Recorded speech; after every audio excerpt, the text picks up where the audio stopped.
បាទវាសួរបងប្អូនហ្នឹងហើយអតិជនចាស់ថ្មីរបស់ក្រាស់ VS 8អូតូខាហ្នឹងហើយថ្ងៃនេះមានកិត្តិយសមកបង្ហាញរថយន្តនៅក្នុងស្តុកបាទអញ្ចឹងរថយន្តនេះគឺម៉ាកGrand Starrex បាទជាប្រភេទរថយន្តស្អាតឆ្នាំ012 CVX ពាក់កណ្ដាល full បាទជាប្រភេទរថយន្តស្អាតអញ្ចឹងថ្ងៃនេះខ្ញុំអត់មកលក់ទេបងប្អូនបាទអញ្ចឹងខ្ញុំមកធ្វើការប្រៀបធៀបហើយនឹងប្រាប់ពីពុកម៉ែបងប្អូនពីរបៀបមើលរថយន្តថ្មីគេមើលស្អីខ្លះហើយមើលរថយន្តដែលប៉ះពីគេមើលអីខ្លះអញ្ចឹងពុកម៉ែបងប្អូនខ្ញុំថ្ងៃនេះខ្ញុំអត់មកលក់ទេដោយសារតែមួយរយៈនេះមានពុកម៉ែបងប្អូនគាត់សំណូមពរថាជួយបង្ហាញរថយន្តថ្មីរថយន្តប៉ះពីយ៉ាងម៉េចអីយ៉ាងម៉េចអញ្ចឹងថ្ងៃនេះខ្ញុំមកប្រាប់ពីចំណុចមួយចំនួនដែលពុកម៉ែបងប្អូនដែល comment មកខ្ញុំអញ្ចឹងខ្ញុំនឹងធ្វើវីដេអូនេះចែកជូនពុកម៉ែបងប្អូនតោះបងប្អូនអញ្ចឹងសម្រាប់រថយន្តថ្ងៃនេះខ្ញុំអត់និយាយរឿងលក់ទេដោយសារអីដោយសារតែយើងលក់ដូររាល់ថ្ងៃឯងអញ្ចឹងពុកម៉ែបងប្អូនគាត់ចំណុចដែលគាត់ចង់បានដោយអ្វីដែលខ្ញុំចង់បានដូចគ្នាអញ្ចឹងថ្ងៃនេះខ្ញុំមកទី1បងប្អូនសម្រាប់បងប្អូនទិញរថយន្តយកទៅប្រើប្រាស់បងប្អូនត្រូវកលេចមើលទឹកសាច់ដែកមកជុំរថយន្តស្អាតមិនស្អាតបងប្អូនអាចមើលសាច់ដែកមកជុំបានបាទហ្នឹងហើយអញ្ចឹងមើលសាច់ដែកមកជុំសម្រាប់រថយន្តវិញសាច់ដែកបើសិនជាយើងមើលទៅឃើញមានភ្លីរបស់វាភ្លឹងចេះទាំងសងខាងភ្លីរបស់វារថយន្តមានភ្លីអីត្រូវដំណើរតំណងរបស់វាហើយអត់មានថ្នាំដាច់រលាត់អីឬអីទេ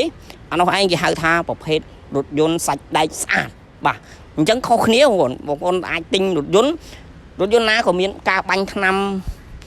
ច្រើនដូចគ្នាសម្រាប់រថយន្តប្រភេទ Grand Starrex គឺពិបាកមើលខ្លាំងបំផុតដោយសារអីដោយសារជាប្រភេទរថយន្តកូរ៉េអញ្ចឹងពុកម៉ែបងប្អូនយកមកដល់ពេលខ្លះរថយន្តអាចបដូរពណ៌ពីពណ៌លឿងមកពណ៌ខ្មៅពណ៌លឿងទៅពណ៌សវិញតែសម្រាប់រថយន្តនេះពណ៌ខ្មៅស្រីហើយខ្ញុំប្រាប់បងប្អូនពីរបៀបមើលទឹកថ្នាំហើយសាច់ដែកអញ្ចឹងសាច់ដែកនៅពេលដែលយើងមើលឃើញថាអត់មានរលោកអត់មានកទួលហើយថ្នាំវាភ្លឹងមិនមែនតែថ្នាំបាញ់ថ្មីឲ្យភ្លឹងដោយសារតែយើងមើលភ្លីបងប្អូននេះភ្លីអញ្ចឹងបើសិនជាឃើញភ្លីនឹងហើយភ្លីខាងលើនេះស្មើនឹងតំណងរបស់ស្តុបនឹងអញ្ចេះហើយអត់មានការប៉ោងឬក៏តោនអីមកវិញទេអានោះហើយគេហៅថាប្រភេទរថយន្តស្អាតបាទមិនមែនយើងមកដល់មើលឃើញតែថ្នាំបាញ់ភ្លឹងគេថារថយន្តស្អាតទេណាបងប្អូនបាទប្រភេទសាច់ដែកស្អាតអញ្ចឹងរថយន្តកូរ៉េគេទៅផ្ដោតទៅលើប្រភេទសាច់ដែកស្អាតហើយនឹងពុកច្រេះដោយសារតែប្រភេទនៅកូរ៉េតោះមកមើលនៅខាងមុខដោយសាររថយន្តកូរ៉េនៅប៉ែកខាងត្រជាក់អញ្ចឹងបាតរថយន្តអីគឺមានអីនេះច្រើនភាគច្រើនគឺពុកច្រេះតែម្ដងបងប្អូនអញ្ចឹងសំខាន់បំផុតពុកម៉ែបងប្អូនតែទិញរថយន្តត្រូវមើលសាច់ដែកហើយនឹងការពុកច្រេះឲ្យបានច្បាស់លាស់តែម្ដងបាទសម្រាប់បាតរថយន្តអីនេះយើងទៅមើលវាឲ្យច្បាស់ឡើងប៉ុងឡើងអីបានអាចថាយើងទិញមុននឹងសម្រាប់ចិត្តទិញយើងត្រូវតែច្បាស់លាស់ត្រង់ហ្នឹងទៅបាទតោះទី2យើងមើលរថយន្តដែលគេទឹកនឹងប្រើរថយន្តទឹកនឹងប្រើគឺជាប្រភេទរថយន្តម៉េចបងប្អូនតលេខទី1មើលផ្លាកលេខទី2បងប្អូនពេលខ្លះផ្លាកលេខគេអាចជន់បានហើយយើងមើលផ្លាកលេខក៏វានេះដែរតសងនឹងមួយញ៉ែតព្រោះមួយញ៉ែតនេះប្រភេទមួយញ៉ែត MV ជាប្រភេទរថយន្តថ្មីបាទមួយញ៉ែត MV បងប្អូនត្រូវចេះមើលហ្នឹងហើយអញ្ចឹងបើសិនជាយើងទិញរថយន្តយើងអត់ចេះមើលអាចំណុចត្រង់ហ្នឹងមួយញ៉ែតអត់មាន MV បានន័យថាប្រភេទរថយន្តតែកាត់ឈ្មោះទេហើយផ្លាកលេខទឹកនឹងមានបានន័យថាគេផ្លាស់ប្ដូរកាត់ឈ្មោះអញ្ចឹងមួយញ៉ែតហ្នឹងឡានហ្នឹងប្រើយូរហើយអញ្ចឹងយើងយកទៅប្រើទក់សាច់ហ្នឹងបងប្អូនបាទប្រកាសជាអត់កើតទេហ្នឹងហើយរថយន្តនេះបងពុនរួចស្រេចហើយតោះយើងមកមើលខាងក្នុងរថយន្តបាទមើលក្នុងរថយន្តសម្រាប់រថយន្តវិញCVX ជាប្រភេទរថយន្តពណ៌ប្រផេះបាទ012ពាក់កណ្ដាល full ក្នុងប្រផេះបងប្អូនបាទហើយមើលរថយន្តកូរ៉េមកដល់ឥឡូវវាចូលក្បែរ10ឆ្នាំជាងបាទហើយវានៅស្អាតគួរសមនៅសំណុំរបស់វាបោះ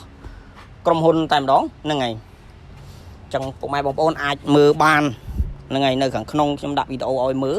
សម្រាប់រថយន្តប្រភេទបែបនេះគេហៅថារថយន្តស្អាតហើយបងប្អូនបាទស្បីតែស្បែកពុកស្បែកអីគឺស្បែកពុកស្រីនរបស់វាតែម្ដងបាទអត់មានការផ្លាស់ប្ដូរឬក៏អីនេះទេបាទយើងមកមើលភ្លីរថយន្តម្ដងទៀតអញ្ចឹងខ្ញុំបញ្ជាក់មួយទៀតរថយន្តបងប្អូនបើពេលទៅមើលបងប្អូនត្រូវដឹងថារថយន្តនៅពេលដែលគេធ្វើឬមិនធ្វើនេះប្រភេទអីនេះមិនចេះតែហែកឡានគេកាយៅខូចឡានគេណាបងប្អូនបាទយើងត្រូវសុំគេសិនមុននឹងយើងចង់ហែកកាយៅឡានគេមើលលុះត្រាណាតែម្ចាស់គេព្រមបើទៅទិញឡានតាមផ្ទះអត់បានទេបងប្អូនមកហែកកាយៅឡានគេគេអត់ឲ្យទេគេអត់ឲ្យហែកទេដោយសារអីគឺដាក់ចូលវិញពិបាកអញ្ចឹងបងប្អូនអត់មានជីវធម៌ក្នុងការទិញអញ្ចឹងយើងសុំគេទៅក្រាស់ដូចគ្នាដែរសុំតិមើលគេមើលទៅនេះរថយន្តដែលនៅភ្លីរបស់វា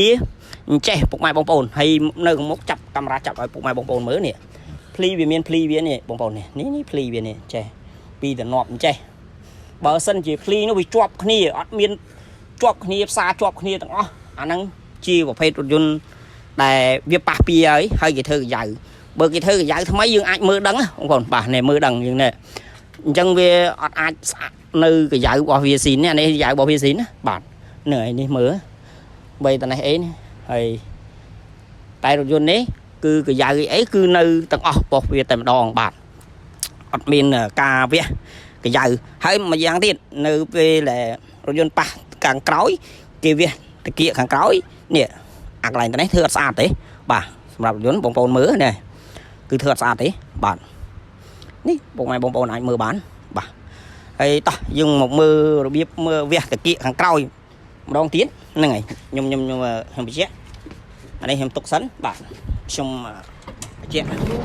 ខ្ញុំឲ្យចេះបងប្អូនមើលពីរបៀបគេវះតាគៀកខាងក្រោយសម្រាប់រថយន្តហ្នឹងហើយនេះបងប្អូនដែលចំណុចរសើបនៅពេលដែលរថយន្តផ្លាស់ប្ដូរវះតាគៀកគឺនៅខាងក្រោយតែនេះអត់មានកាយៅចេះនៅទេកាយៅចេះនៅក៏ធ្វើអត់ស្អាតដែរហើយអានេះជ័រស៊ីនរបស់វាគឺចុចទៅតុននេះដែលខ្ញុំចុចនេះតុនចេះអានេះបានន័យថាកាយៅស៊ីនរបស់វាអត់មានការវះតាគៀកទេហើយនៅខាងលើនេះក៏ដូចគ្នាដែរហ្នឹងហើយវះមកជាហៀងនេះមកនេះគេផ្លាស់ប្ដូរតាគៀកជាហៀងនេះដូចខ្ញុំប្រាប់នៅមុខអញ្ចឹងនេះពេលដែលរថយន្តប៉ះចំហៀងគឺគេវះតាគៀកបែបនេះតោះបងប្អូនខ្ញុំប្រាប់មួយចំណុចមួយទៀតដែលវាមើលរថយន្តច្រេះពុកឬច្រេះតោះយើងមកមើលបាតសម្រាប់បាតរថយន្តបងប្អូនអាចមើលបានហ្នឹងហើយខ្ញុំបញ្ជាក់ហ្នឹងហើយរថយន្តបាតវាបើសិនជាមានពុកឬច្រេះអីយើងសង្ស័យកលេចមើលទៅវាឃើញផ្ញើតិចហើយយើងមើលទៅវាមិនចាប់អារម្មណ៍ប៉ុន្មានទេបើយើងមើលភ្នែកបន្តិចហ្នឹងតោះតែយើងឡើងប៉ុងមិនមើលដឹងច្បាស់អញ្ចឹងណាអញ្ចឹងបងប្អូនមុននឹងសម្រេចចិត្តទិញរថយន្តយកទៅប្រើប្រាស់បងប្អូនទៅកលេចមើលបាតចូលមើលបាតឲ្យច្បាស់បើអ្នកលក់គាត់មានទំនួលខុសត្រូវគាត់ធានាឲ្យឡានអត់មានកាត់តអត់មានពុកច្រេះអីអូខេបងប្អូនមើលតិចតួចបានប៉ុន្តែដោយសារគាត់ធានាតែបើសិនជាទិញរថយន្តទៅតាមផ្ទះបងប្អូនគួរតែប្រុងប្រយ័ត្នចំណុចត្រង់នឹងមួយទៀតណាព្រោះដោយសារតែប្រភេទរថយន្ត Grand Starrex គឺជាប្រភេទរថយន្តដែលងាយស្រួលនឹងពុកផុយច្រេះខ្លាំងណាស់អញ្ចឹងបើសិនជាពុកម៉ែបងប្អូនអត់មានជំនាញក្នុងការមើលទេពិបាកយកការប្រើប្រាស់តែម្ដងអញ្ចឹងពុកម៉ែយកទៅច្រេះជីលន់ដោយអតេះគោចឹងតោះយើងទៅមើលក្នុងប្លុកម៉ាស៊ីនបងប្អូនគ្នាបន្តិចទៀតហ្នឹងហើយបាទខ្ញុំប្រាប់ពីប្លុកម៉ាស៊ីនពុកម៉ែបងប្អូនដែលទិញរថយន្ត Starrex យកទៅប្រើប្រាស់បងប្អូនត្រូវ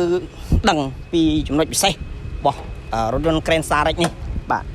ដោយសារតែរថយន្ត Grand Starrex ជាប្រភេទរថយន្តកូរ៉េបាទអញ្ចឹងពេលខ្លះយើងត្រូវមើលឲ្យបានច្បាស់លាស់ដែរចំណុចទី1បងប្អូនត្រូវមើលជុំវិញការបដូរពណ៌ឬមិនបដូរពណ៌បងប្អូនត្រូវសម្គាល់មើលគល់បូមបាទគល់បូមនៅខាងមុខរថយន្តនេះបាទអញ្ចឹងបើសិនយើងមើលចោះមើលឡើងបើសិនវាមានដាច់រលាត់អីកិច្ចអត់ផុតទេគល់បូមព្រោះវាក្តៅអញ្ចឹងអាចនឹងមើលដឹងថារថយន្តបដូរពណ៌ឬមិនបដូរពណ៌ទី1ទី2យើងសំដៅទៅលើម៉ាស៊ីនបើសិនជាម៉ាស៊ីនយើងអាចបច្ឆេះមកយើងមើលបើសិនជាវាហុយធ្លោមមកជក់បរិយបានន័យថារថយន្តនេះវាម៉ាស៊ីនរត់ទៅហើយហ្នឹងហើយឬក៏យើងត្រូវការជួសជុលហើយ